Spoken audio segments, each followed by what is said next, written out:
This is definitely our most unique tree ring print we have done to date. A 247-year-old silver fir from the early Middle Ages. This tree grew from 612 AC to 859 AC. Wait a minute, that can't be true. How is that even possible? I guess that's a good question. How did we end up with a tree cookie that old? For that we have to go to the Altausseer lake in Austria, where a team of scientists from the University of Natural Resources and Life Sciences and a team from the Walter Munk Foundation are doing extensive research, including a precise 3D model of the lake bottom. In this model you not only can see the sedimentary formation, but also a huge underwater spring and about 100 trees still standing upright almost 15 meters high. With a tractor winch, 3 air balloons and a boat from the fire brigade, they were able to extract a 10-meter high tree weighing about 6 tons and a diameter of over 1 meter.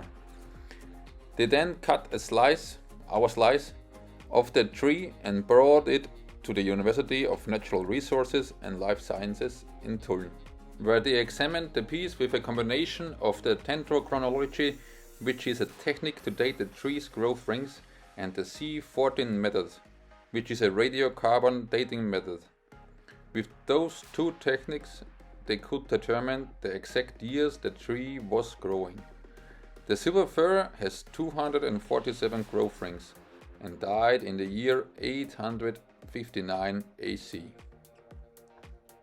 When I read about it, Laura and I were so fascinated, we really wanted a piece for us to make a print.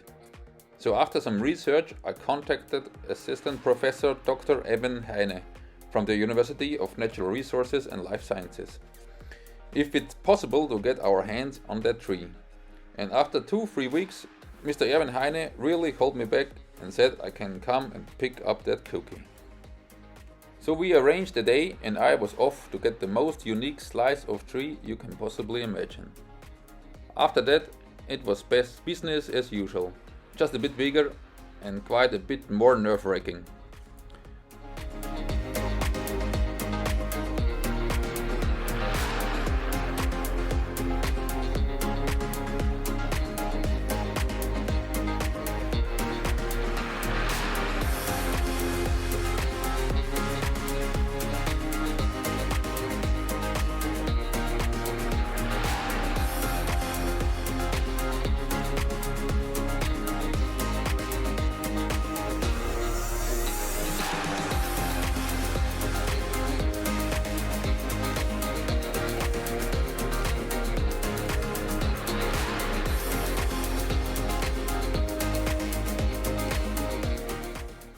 So there you have it, a silver fir from the early Middle Ages, a time where 200 to 300 million people roamed the world, where gunpowder, porcelain and the magnetic compass were invented, and Vikings were raiding the coasts of Europe and the Mediterranean.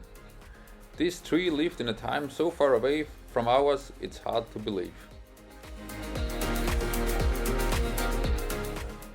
I would like to say thanks to Assistant Professor Dr. Erwin Heine for making this all possible, and wish him all the best to discover the mystery of this underwater forest, since we still don't know on how 100 trees ended up in this lake.